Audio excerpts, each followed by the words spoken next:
Jesu Kristu uyinkosi. Ngithanda ukubingelela ubaba, umama, abantu abasha nasanda isikole egameni elihle kaJesu. Bazalwane, ngiyabonga ithuba engilitholayo noma ngabe-ke sengivele ngangena nje ngoba bekuthiwa abantu abawu-4. Ngicelile-ke uthande ukuthi ngicela ukuthi ngibone nje uNkulunkulu ngomusa wakhe nangempilo angipha yona, ngoba nayizolo enhlizweni yami ngithe yazi kufanele ukuthi uNkulunkulu ngimbonge ngoba last week ngathanda ukuthi ngisukume ngibonge uNkulunkulu, kwasho ukuthi manje umkhuhlane ungiphethe awufuni ukungiyekela, ngiyakhwehlela futhi nje non-stop.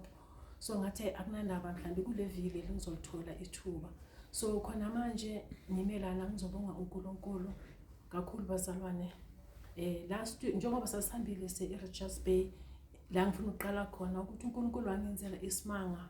njengoba sasihamba ukuthi sathi se-Foslo ngaqala ngaphatha amazinyo kusho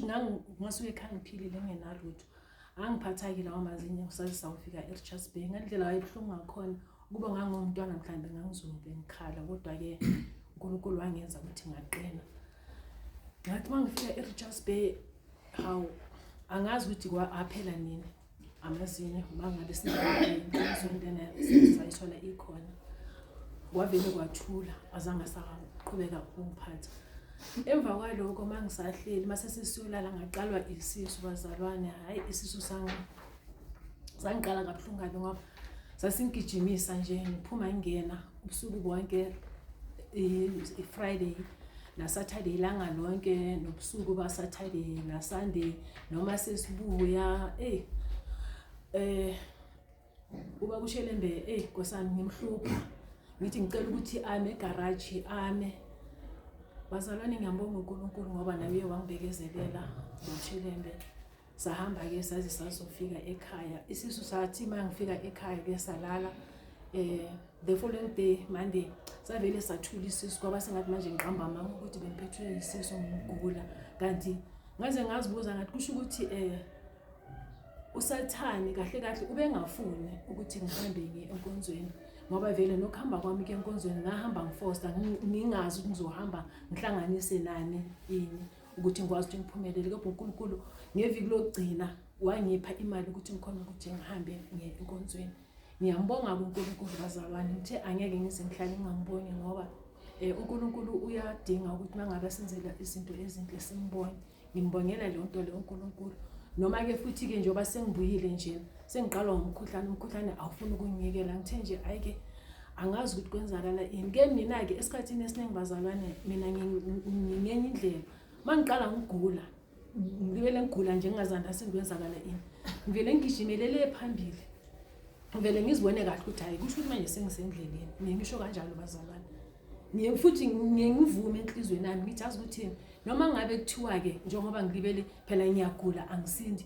kusho ukuthi mangabe mhlambe-ke kwenzakala ukuthi ngihambe kulungile ngiyahamba. Engikubongayo enhlizweni yami ngaso sonke isikhathi ngibonga ukuthi uNkulunkulu bazalwane, mina noma ngabe yisiphi isikhathi esingafika ukuthi ngihambe emhlabeni, hayi anginankinga ngoba uNkulunkulu ungisizile bazalwane. Usizile kakhulu uNkulunkulu empilweni yami ngokuthi sonke isikhathi ngangikholwa ngitshela nje ukuthi yonke into i-right, kanti angazi ukuthi kukhona la kusashoda khona. uNkulunkulu bazalwane ngiyambonga ngoba uNkulunkulu ungikhululile kuzo zonke izinto njengoba uJesu ethi ezweni lakhe uma indodana ikhululeka ukuthi niyoba ngabe ukhululekile impela. Ngikhululekile bazalwane ezintweni eziningi nezinto nje eziningi ezinye ezazithi mazenzakala njengoba ngasho nasiqaleni ngathi inkinga yami enginayo kakhulu sengumzalwane mkholo kwakuyi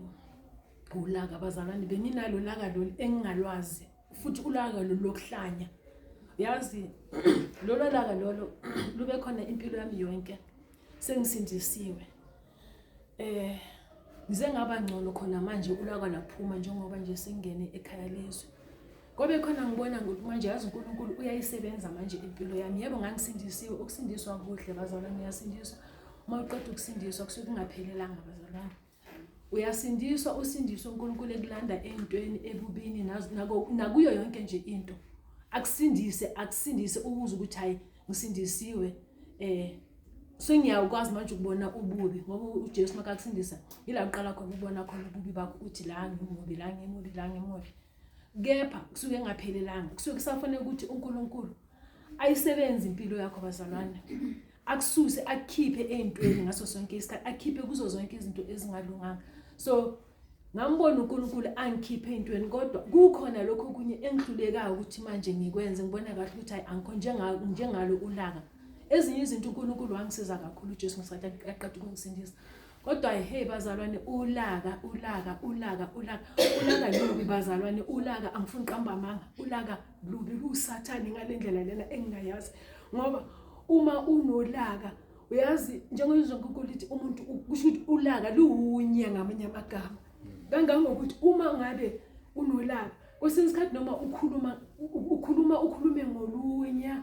ukhuluma ungacabangi ukhulume nje bazalwane angithi usukuphethwe lento lena wena esuke ikuphethe kodwa futhi kwakungihlupha lokho emoyeni wami kakhulu ukuthi ngizibuza uNkulunkulu wami ngisindisiwe kungani nginolaka olungaka lento lena ingenza kanje ngoba after mase sengikwenzile lokho mangabe noma mhlambe ngithethe bazalwane angazi ngathi ngiyahlanya ngizothi mangihlala phansi ngisho ukuthi lento lena ingiphethe kabi ayingiphi ukuthula bazalwane kungekho la ngizoshona khona ngoba enkonzweni masikhuluma iqiniso asifundiswa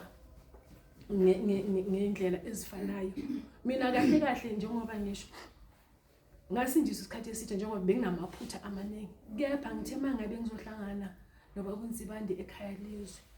uyazi kwaba ilesikhathi lesi uNkulunkulu engisiza ngaso ngoba nangesikhathi lo umzalwane lo nongithumelela iVN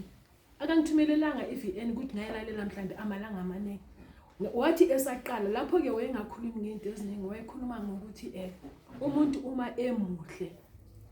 ubuhle benza ukuthi umuntu one ukuthi angisayikhumbuli leyo veni ngathi nayo baba ngathi ngamtshela ngayo kwasho kunaye sekayikhohliwe uyazi bazalwane ekhulume nje lokho kuphela ngoba khona ngathi uNkulunkulu uzikhona izinto ezithinta inhliziyo yami kangangokuthi ngathi ngicela baba ukuthi ukukhuluma nawe manje ngizwa ukuthi hayibo kwabuya zonke izinto ngoba ngazi ukuthi ikhani ngisindiswa manje lento yayenzakala ngesikhathi ngiqeda ukusindiswa ubaba wathi kimi uzolinda ngathi baba angeke ngikhone ngendlela kwenzakala ngakhona ngizophila kanjani wathi nakangiphilanga ngasola kodwa uThemba sisekangichazela ukuthi ngenze kanjani ukuthi kufanele ngibhale izono ngenze kanjani yazi ngaqala manje mangiqala ngenza lento athi ngiyenze ngaba ngcono yazi bazalwane ngiyambonga uNkulunkulu kakhulu enhlizweni yami ngiyambonga futhi ngiyambonga kangangokuthi ayikho into engifisa enhlizweni yami futhi ayikho into engifuna ngifuna nje ukusikhonzela uNkulunkulu ngoba isikhathi sokuhamba emhlabeni akekho umuntu osaziyo lesikhathi sokudlala bazalwane abantu ngathi uNkulunkulu angasisiza ukuthi singadlali simkhonza uNkulunkulu ngeqiniso simkhonza uNkulunkulu siphelele kuye hayi ngokuhlakanipha kwethu uNkulunkulu nguye osipha amandla bazalwane ukuthi sime siqine ekukholweni uNkulunkulu nguye osipha amandla ukuthi sikholwe ngeqiniso kodwa ufuna ukuthi masimcele sizinxusele kuye sikhale kuye uNkulunkulu into ayifunayo leyo ngoba ngaphandle kokuthi senze lokho angeke kuze kwenzakale bazalwane uNkulunkulu ngathi angasisiza ngiyabonga bazalwane ngibonga nje impilo ngoba ngiyabona kulamalanga la ukuthi hayi impilo iyala ngenye indlela nje engingayazi ingakho nje ngithi ithi ngisukume ngibonga uNkulunkulu noma kungenzakala ini ngelinye ilanga empilweni yami noma ngabe uNkulunkulu uyangiphilisa kusasa mayibonge inkosi kuhle kuNkulunkulu ngoba ngiyezwa nje ukuthi hayi kuyala ngiyaforce abazalwane noma ngiza la enkonzweni angizokuba mhlambe nginamandla ngisuke ngiziphusha yazi ngizifake ubhaleni ukuthi ithi ngihambe ngokhonza uNkulunkulu ngoba kufanele vele uNkulunkulu ngimkhonze. Ngiyabonga abazalwane ngiqinisa ngokuthi futhi sengivele ngangena nje Jesu Kristu inkosi.